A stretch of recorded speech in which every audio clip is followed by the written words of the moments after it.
The air was thick with tension, the kind that makes a room hold its breath before something unforgettable happens.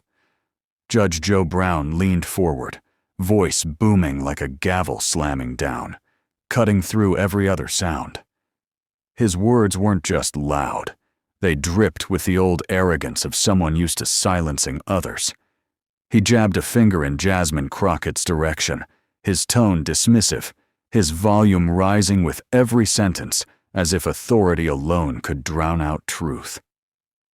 For a split second, it seemed the entire room had tilted toward him, the force of his personality pressing down. Eyes widened, whispers flickered across the crowd. Some leaned back in discomfort, others forward in anticipation. Cameras caught every frame, the wrinkle of his brow, the sharp snap of his consonants, the fury blazing in his expression. But across from him sat Jasmine Crockett. She didn't flinch. She didn't shrink. Instead, she locked eyes with the judge, her stare steady, unyielding, almost surgical in its precision. The clash was more than words now. It was generations colliding, ideologies colliding, the old guard shouting against the calm force of the new. A hush fell, so complete you could hear the soft rustle of someone shifting in their seat. Even Brown's booming echo seemed to linger longer than it should, bouncing off walls like the ghost of authority past. His voice had filled the chamber, but it was her silence that suddenly commanded it. Viewers watching at home leaned closer to their screens. Was she going to let this pass? Would she retreat under the weight of a judge's roar? Or would she seize the moment, carve her reply into history with words that no gavel could strike down? Crockett inhaled, slow and deliberate, as if measuring the weight of centuries before speaking. The crowd leaned forward, the suspense unbearable. Judge Joe Brown smirked, convinced he had already won this round. But that smirk would not last. Because what came next wasn't just a response. It was a shift, a reversal, a crack in the old facade. And then, in a single clapback, Crockett flipped the script. To understand why this clash mattered, you have to step back and look at the larger battlefield. Judge Joe Brown was never just a man in a black robe. He was a cultural symbol, a relic of an era where authority didn't explain itself. It demanded obedience. For decades, he embodied that old-school bravado, the stern tone, the cutting one-liners, the booming lectures that doubled as entertainment. People tuned in not just to watch justice play out, but to see Joe Brown dominate. His authority was his brand, and intimidation was his signature. But intimidation has a shelf life. What once looked like toughness began to show cracks. Arrogance mistaken for wisdom, volume mistaken for truth. Still, Brown thrived in an America where respect was often enforced by who could shout the loudest, where power flowed to those who already had it. To his loyalists, he was the unfiltered voice of tradition. To his critics, he was the face of a crumbling order. Enter Jasmine Crockett. Unlike Brown, her authority wasn't inherited through cultural myth. It was earned through grit, through hours in courtrooms, through fights waged for those who didn't have a microphone. She represented something different, an unapologetic new wave of leaders who weren't afraid to call out double standards, who didn't shrink before old power, and who knew that silence in the face of disrespect was complicity. Crockett's rise wasn't accidental. She symbolized a generational shift, a refusal to play by outdated rules of deference. Her presence across from Brown was more than a coincidence. It was the collision of two Americas. One rooted in hierarchy, legacy, and intimidation. The other, built on resilience, identity, and the audacity to demand respect. That's why the room felt electric. This wasn't just a war of words. It was a test. Could the loud swagger of the past still drown out the sharp clarity of the future? Could the old order still keep the new wave in check? Judge Joe Brown's shout was more than just an interruption. It was the past, trying desperately to reassert itself. And Jasmine Crockett's steady gaze was more than just defiance. It was a signal that those days were numbered. The audience knew it. The cameras knew it. And deep down, even Joe Brown must have known it. Something was shifting, right there in front of him. He had roared, but his roar no longer commanded unquestioned silence. Instead, it created a stage, a spotlight, and a perfect opening. Crockett had a choice.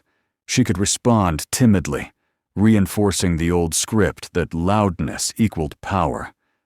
Or she could unleash the kind of reply that rewrites the rules, the kind of clapback that takes authority from the one who assumes it and hands it to the one who deserves it. And here's the thing about history. It doesn't remember every debate. It remembers the moments when someone dared to speak with more courage than those who tried to silence them. The hush in the room was more than anticipation. It was a prelude. People didn't know it yet, but they were seconds away from watching a generational torch pass hands.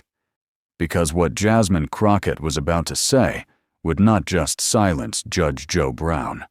It would ignite a firestorm across America.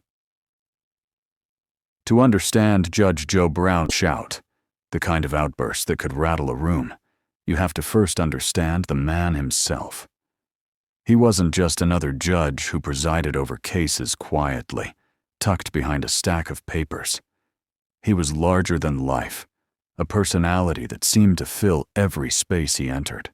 For years, he built his reputation on sharp words and a no-nonsense style that blurred the line between courtroom and stage. People didn't just watch his rulings, they watched him. He was entertainment wrapped in authority. That reputation was forged in the crucible of television, where millions tuned in to see a black judge deliver verdicts with the flair of a preacher and the punchlines of a stand-up comic. He had a way of making justice feel personal, like he was handing out lessons rather than decisions. His voice carried the weight of old-school toughness, the kind that promised discipline and demanded respect. In those early years, that persona was magnetic. Viewers felt they were watching a man unafraid to call it exactly how he saw it. But with that bravado came controversy. What some hailed as blunt honesty, others saw as arrogance. His tendency to speak over others, to dismiss opposing views with a smirk or a bark, wasn't just a quirk. It was his defining weapon. He believed power was measured by who controlled the room, and he always sought to be that man. He thrived on intimidation, on making his opponents second-guess themselves under the sheer force of his volume. And it wasn't just in the studio. Off-camera, Joe Brown's public persona followed him wherever he went. He became known for his unfiltered remarks, some so controversial they sparked headlines and outrage in equal measure. One moment he was celebrated as a cultural icon, the next condemned for words that seemed out of step with the times. He relished being unpredictable, priding himself on not bowing to political correctness or shifting norms. In his world, the truth was whatever he declared it to be. Yet the contradictions piled up. For a man who preached discipline, he often lost his own composure. For a man who demanded respect, he gave it sparingly. For a man who styled himself as a champion of truth, his comments often revealed blind spots, biases, and a nostalgia for a past where power tilted heavily toward voices like his. His charisma made him impossible to ignore, but his arrogance made him impossible to fully embrace. That duality, charm and condescension, wit and arrogance, was the essence of Joe Brown. He had the presence of an old titan, someone who once bestrode the stage of American discourse with confidence. But as times changed, his style began to feel less like leadership and more like a relic. The booming voice that once commanded respect started to sound like resistance to change. The laughter he drew began to fade into discomfort. The larger-than-life persona became a man shouting to preserve his place in a world moving on without him. Still, in his mind, he was the same formidable figure, the same judge who could out-talk, out-shout, and outlast anyone who dared stand against him. He believed no one could withstand his pressure, that when he leaned forward, when he raised his voice, when he sharpened his words into daggers, his opponent would shrink, stumble, or retreat. It was a formula that had worked for years. But formulas fail when they meet something unexpected. And Joe Brown was about to discover that the tactics that once guaranteed him victory would no longer protect him. Because across from him sat Jasmine Crockett, young, unshaken, unafraid. Unlike those who came before, she wasn't intimidated by his volume or blinded by his reputation. She had her own authority, one forged in battles he couldn't shout away. And in that moment, for all his experience, all his bravado, all his theatrics, Joe Brown was about to learn a truth that would sting more than any courtroom defeat. But Brown had never faced someone quite like Jasmine Crockett. Long before Jasmine Crockett ever locked eyes with Judge Joe Brown, long before her name became a headline on political news cycles, she was simply a young woman navigating the sharp edges of an America that didn't always make room for her. Her story didn't begin in power. It began in persistence. She wasn't born into privilege, nor handed the keys to influence. Instead, she carved her way forward with a determination that seemed unreasonable to those who underestimated her, but inevitable to anyone who truly knew her. Crockett's beginnings were humble. She was the daughter of working-class parents who taught her that dignity was not negotiable. The lessons she absorbed weren't from lofty lecture halls, but from watching her family fight through everyday struggles, keeping food on the table, holding their heads high in the face of disrespect, and never letting hardship erase their pride. She grew up understanding the stakes of inequality, not as abstract policy, but as lived reality. Those memories stayed with her, turning into the fuel she would one day draw on in the heat of debate. Her decision to pursue law was no accident. Crockett wanted more than survival. She wanted to challenge the very systems that demanded her silence. In classrooms where she was often one of the few women of color, she learned to sharpen her arguments like a blade. She studied harder, spoke louder, refused to be invisible. By the time she became a practicing attorney, she had built a reputation, not as someone who played safe, but as someone who leaned into the fire. In court, she wasn't just defending clients, she was defending dignity itself. Her words didn't just argue legal technicalities, they carried the weight of generations who had been told to keep quiet. She spoke with precision, yes, but also with heart. Colleagues described her as razor-sharp, opponents as relentless, and communities as one of us. She embodied the duality that so often defines great leaders, a fighter with compassion, a challenger with vision. Her transition into politics felt natural, even inevitable. After years of fighting battles case by case, she realized the structures themselves needed changing. She didn't seek office for prestige, but for power, the kind of power that rewrites laws, not just interprets them. And when she stepped into the political arena, she carried the same unflinching presence that had made her a formidable attorney. She spoke boldly, often ruffling feathers, sometimes angering those invested in maintaining the status quo. But she didn't measure her success by applause.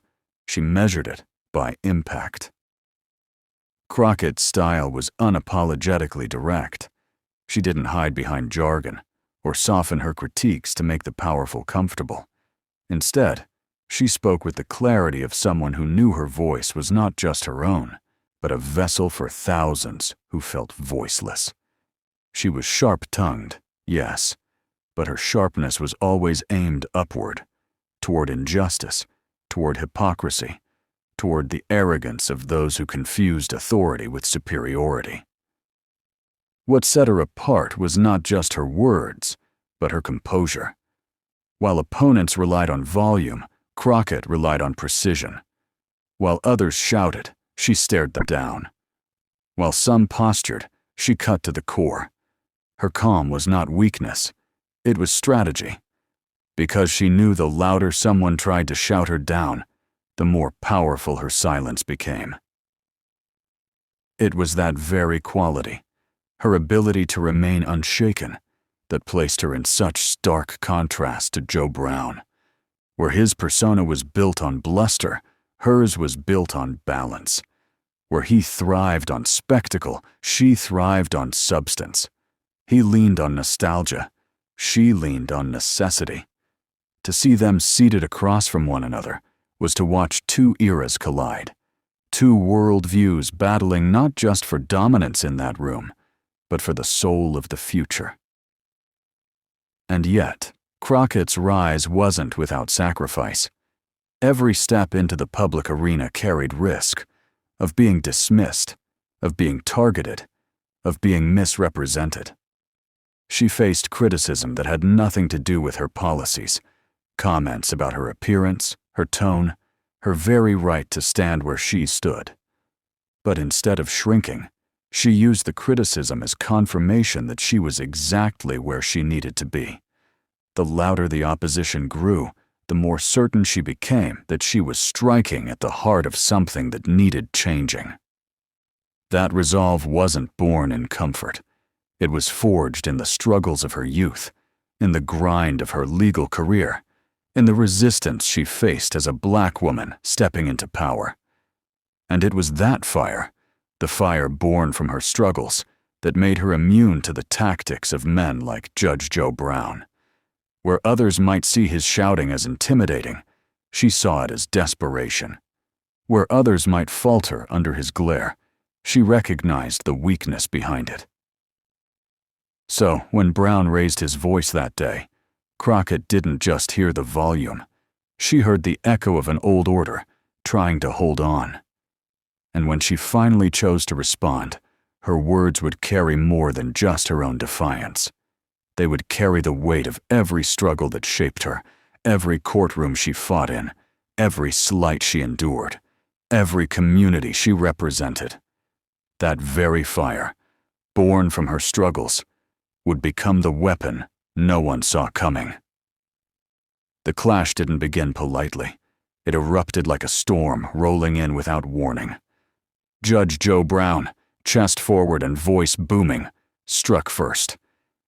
"You don't know what you're talking about," he barked, his words landing like hammers meant to bruise, not persuade. He cut across her sentence without hesitation, drowning her out with the sheer force of his tone. It was the kind of interruption he had mastered over the years, designed to rattle, to unsettle, to make his opponent stumble. But Jasmine Crockett did not stumble. She leaned back in her chair, hands still, her face unreadable. While Brown's words lashed out like fire, she absorbed them in silence. Her eyes never broke contact with his, and in that refusal to flinch, the crowd sensed something shifting. Brown doubled down. His voice grew louder, veins rising in his neck, each point punctuated with a jab of his finger. He was no longer making arguments, he was performing dominance. "This new generation doesn't understand discipline," he thundered, shaking his head in mock disappointment. Laughter bubbled up from a few of his supporters, but it was nervous laughter, thin and forced, as if even they could feel the imbalance of the moment. Crockett tilted her head slightly, listening, her lips pressed together, the corners twitching ever so faintly, not in fear, but in calculation. She let him go on, let him fill the room with sound, let him believe he had seized control. It was a strategy as old as time. Let the opponent reveal himself. The murmurs started at the edges of the crowd. People shifted in their seats, some rolling their eyes, others glancing at Crockett as if willing her to respond. The room was caught between discomfort and anticipation. Everyone knew a retort was coming. But when and how? Brown interrupted again, cutting her off just as she opened her mouth to reply. "Don't even try it," he sneered, his voice like gravel dragged across concrete. He leaned in closer, his expression hardening, as if proximity could overpower her words before they left her lips. Still, Crockett did not break. She sat upright now, her posture crisp, her gaze locked. The silence between his shouts and her non-response grew louder than the noise itself. It was as if she had flipped the equation. His volume no longer commanded the room. It exposed him. Every word he hurled seemed to drain the energy he had hoped to collect. His interruptions, once seen as strength, now looked like desperation. The crowd noticed. The murmurs grew, a ripple of unease spreading like static in the air. And then came the pause, a brief one, but enough. Brown's voice trailed off, his rant running out of steam, his certainty faltering as he realized Crockett hadn't budged an inch. The silence was suffocating. It pressed down on the room heavier than Brown's shouts had moments before. Eyes darted between the two of them, one man flushed with anger, the other woman, still, steady, calculating. Crockett drew in a breath, slow and deliberate, and the smallest shift in her expression sent a jolt through the crowd. Her lips parted, her voice about to finally cut into chaos. The tension was unbearable now. Everyone leaned forward, waiting. The weight of the moment was no longer on Brown's booming voice, but on Crockett's measured calm. The room was bracing for Crockett to either fold or fight back. The silence was unbearable, stretched tight as a wire. Judge Joe Brown's words still lingered in the air like smoke, acrid and heavy, but it was Jasmine Crockett's silence that held the room hostage. She sat perfectly still, her back straight, her eyes locked on him, her hands resting in calm defiance. The contrast was stark. He had exhausted himself with sound, while she had built her power through stillness. Finally, she leaned forward ever so slightly, the kind of movement that seemed small yet commanded every eye. When she spoke, her voice wasn't raised. It was steady, deliberate, like steel wrapped in velvet. "Judge," she began, letting the single word hang in the air, "you can shout at me all you want, but volume doesn't make you right. It only makes you loud." Gasps rippled through the room, the kind of sound that comes when people hear truth delivered with surgical precision. Brown blinked, caught off guard. His mouth opened slightly, but nothing came out. The audience knew it instantly. They were witnessing the pivot, the moment where arrogance began to crack under the weight of dignity. Crockett pressed on, her tone unwavering. Respect isn't something you demand by interrupting. Respect is something you earn by listening. And the louder you try to silence me, the clearer you make it that you're afraid of what I have to say. The words hit like a hammer wrapped in silk. They weren't shouted. They weren't frantic. They were calm, controlled, undeniable. The room fell completely silent, so much so that the faint hum of a camera lens adjusting could be heard. Brown shifted in his seat, visibly rattled. He tried to recover, clearing his throat, forcing a laugh. "Young lady, you don't know." But Crockett cut in, not with volume, but with precision. Her voice sliced through his attempted dismissal like a blade. "No, Judge, I do know. I know exactly what it feels like to be talked over, to be underestimated, to be told my voice doesn't matter, And I also know that every time you try to drown me out, you prove my point to the world." The crowd reacted, half with stunned silence, half with murmurs of agreement. A few claps broke out in the back, quickly joined by others until the noise swelled into applause. Brown raised his hand as if to wave it down, but the gesture only highlighted how little control he had left. Crockett didn't stop. She leaned into the moment, her words gathering force not by volume, but by clarity. "You built a career on scaring people into silence. Maybe that worked then. But this isn't then. This is now. And I don't scare easily." The applause grew louder, cheers rising now from corners of the room. The energy shifted palpably. For the first time, it wasn't Brown commanding the space. It was her. Brown tried once more to interject, his voice rising. "You're out of line." Crockett lifted a hand, not aggressively, but with a calm authority that silenced him mid-sentence. "Out of line?" she repeated, her eyebrows raising. "The only thing out of line here is thinking that shouting down a woman is the same as winning a debate. That's not strength. That's insecurity masquerading as power." Gasps again. This time sharper, louder. Phones came out, recording the exchange, capturing what everyone in the room already knew was about to go viral. Brown's face flushed red. He tried to laugh again, but the sound rang hollow, brittle. He glanced at the audience, searching for validation, but found only eyes wide with disbelief. His once familiar bravado looked suddenly small, his words heavy but hollow. Crockett leaned back now, letting the silence fall again, letting her words sink in. She didn't need to pile on. Her clapback had already landed.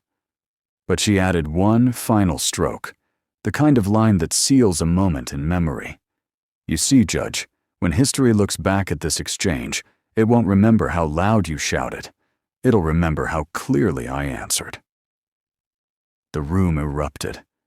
Applause thundered. Cheers echoed. Some people stood. Even those who had tried to stay neutral couldn't hold back their reaction. It wasn't just Crockett's words. It was the composure, the poise, the refusal to descend to Brown's level. She had met arrogance with dignity, and dignity had won. Brown slumped slightly, his attempt to muster another retort collapsing under the weight of the crowd's reaction. He muttered something under his breath, but it was swallowed by the roar of approval for Crockett. The camera zoomed in, catching the unmistakable image of a man realizing he had lost not just an argument, but the room, the moment, the narrative. Crockett, meanwhile, didn't bask in the applause. She remained composed, her face calm, her gaze still steady. She wasn't there for spectacle. She was there for truth.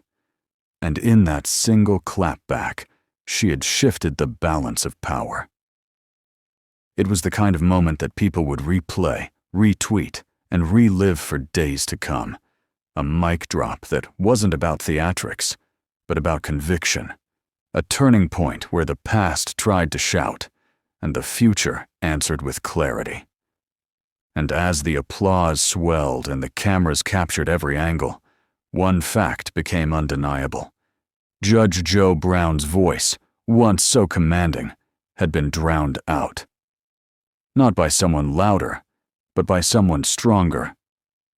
Dignity had defeated arrogance, and the shockwaves were only just beginning.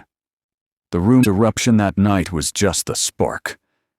The real firestorm began the moment the clips hit the internet. Within hours, social media was ablaze. On Twitter, hashtags like #CrockettClapback, #JudgeOwned, and #DignityDefeats, arrogance surged to the top of the trending list. Users clipped the exact moment Jasmine Crockett leaned in, delivered her calm but devastating line, "Volume doesn't make you right, it only makes you loud," and replayed it in endless loops. The timing, the poise, the stunned expression on Brown's face. It was internet gold. Memes came fast and furious. One showed Brown shouting with captions like, "Wi-Fi router when it stops working," followed by Crockett's composed response labeled, "Restart button." Another paired Brown's red-faced outburst with the caption, "When you realize yelling isn't a debate strategy." TikTok creators stitched her line into comedy skits, while Instagram Reels set the moment to dramatic music, slow-motion replays emphasizing her steady gaze against his flustered reaction. But beyond the laughs, there was something deeper. Commentators, activists, and political figures weighed in almost instantly. MSNBC hosts praised Crockett for embodying a new generation of political leadership, measured, fearless, and unwilling to bow to bluster. Conservative talk shows tried to rally behind Brown, but even some of his usual defenders admitted he looked rattled. A popular radio host bluntly put it, "Joe Brown got outclassed. That's just the truth." Celebrities chimed in too. Kerry Washington tweeted, "This is how you handle arrogance, with grace and truth. Bravo, Jasmine Crockett." Actor Mark Ruffalo shared the clip, captioning it, "Future, right here. This is the future." Even LeBron James weighed in with a simple, "Mic dropped." Meanwhile, Brown himself attempted damage control. In a late-night interview, he dismissed the moment as a young woman getting lucky with a soundbite. But the internet wasn't buying it. Side-by-side comparisons of his deflection and Crockett's composure went viral. One user quipped, "Imagine being a judge and still losing the argument in front of the whole world." Political analysts quickly elevated the conversation. To them, this wasn't just entertainment, it was symbolic. One writer for The Atlantic framed it as a cultural crossroads. Brown represents the old guard, fueled by intimidation, convinced that control comes through volume. Crockett represents the rising tide, sharp, unbothered, unwilling to be shouted down. Their clash wasn't just personal, it was generational. That analysis resonated. Young activists began circulating the clip with captions like, "This is why we fight for new voices in power." College debate teams dissected her delivery, pointing out how she turned Brown's aggression into his weakness. Law students praised her for demonstrating the very essence of advocacy, clarity over chaos. The ripple effects reached beyond politics, too. In corporate boardrooms, leadership trainers used the clip as a case study in executive presence. Women's empowerment groups held discussions about how Crockett's clapback modeled strength without aggression. One viral LinkedIn post read, "Lesson of the week: don't try to outshout dignity. You'll lose every time." Of course, backlash surfaced too. Some of Brown's diehard fans accused Crockett of being disrespectful or arrogant herself, but their voices were quickly drowned out by the larger cultural moment. Even skeptics had to admit, Crockett hadn't yelled, hadn't lost her cool. She had simply refused to be bullied, and that refusal resonated. By the end of the week, millions had seen the exchange. Late-night hosts joked about it, podcasters dissected it, even high school students were quoting it in classrooms. What began as a heated debate had transformed into a viral parable about dignity, gender, and generational power. And the cultural takeaway was clear. This wasn't just a debate. It was a mirror reflecting a broader shift in American discourse. The loudest voice was no longer the winning one. The sharpest truth, delivered with composure, carried more weight. Judge Joe Brown had built his career on being the loudest man in the room. But in one viral moment, Jasmine Crockett proved that era was over. And the internet, millions strong, made sure the whole world replayed his downfall over and over again. When the shouting ended and the echoes faded, what lingered wasn't Judge Joe Brown's raised voice. It was Jasmine Crockett's calm composure. In a world where so much of public discourse is reduced to who can yell the loudest, Crockett's response reframed the conversation. She didn't just silence a man famous for his booming presence. She offered a universal lesson about dignity, restraint, and the true meaning of strength. Her clapback was more than a witty one-liner. It was a message carved out of lived experience. Dignity always outweighs arrogance. Brown tried to dominate with sheer force of volume, but Crockett revealed the flaw in that approach. Noise is temporary.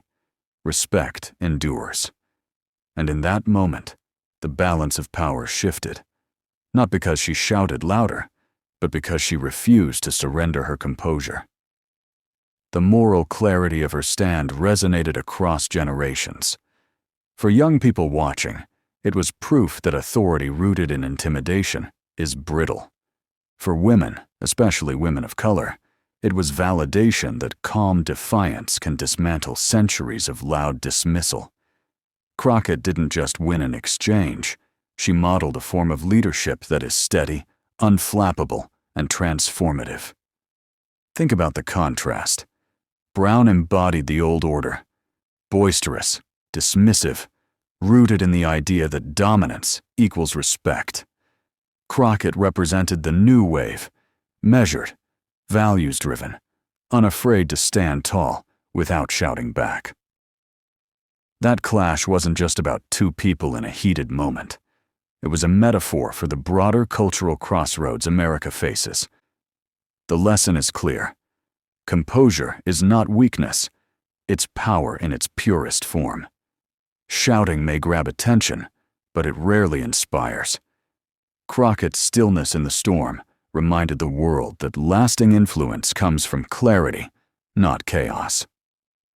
And perhaps that's why the clip went viral, not just because it was entertaining, but because it carried a truth people are desperate to see in public life. In a time where leaders often mistake volume for vision, Crockett's reply offered a refreshing reminder. You don't need to meet arrogance on its terms to defeat it. Her clapback wasn't just against Judge Joe Brown. It was against every outdated voice that underestimates the new generation, against every figure who believes fear is stronger than respect, against every assumption that power belongs only to those who shout the loudest. Crockett proved the opposite. Power belongs to those who can look arrogance in the eye and answer it with dignity. In the end, her victory wasn't measured in likes, retweets, or viral memes. Though those came by the millions, it was measured in the shift of narrative. From that day on, the takeaway wasn't about Brown's interruption or his attempt to intimidate. The story belonged to Crockett and to the moral clarity she brought with her words. And so, the moral lesson endures. The next generation of leaders won't win by being louder. They'll win by being wiser. Judge Joe Brown shouted. He roared with the authority of his past, with the bravado of a man used to being the loudest in the room. But Jasmine Crockett did not flinch. She didn't need to match his volume to prove her strength. Instead, she left him in something far heavier than silence: regret. This moment wasn't just about two voices colliding. It was about the kind of leadership America is craving. Leadership that doesn't waver under pressure. Leadership that doesn't confuse anger with power. Leadership that knows composure, clarity, and conviction will always outlast arrogance. Jasmine Crockett didn't just answer back. She redefined what it looks like to stand tall when the spotlight is at its hottest. And that's why this clash is worth remembering, because it isn't just about politics. It's about us, about every time someone tried to dismiss your voice, every time you were underestimated, every time the world told you to sit down and stay quiet. Crockett's answer was not just her own. It was for anyone who's ever been told they don't belong. So, here's the question for you. If you were in that room, Whose side would you take? Judge Joe Brown's noise or Jasmine Crockett's dignity? Drop your answer in the comments. Let your voice be part of this story. And if you believe dignity should always triumph over arrogance, subscribe now. Because this is not the last story of leaders rising, of voices breaking through the noise, of a new generation refusing to be silenced.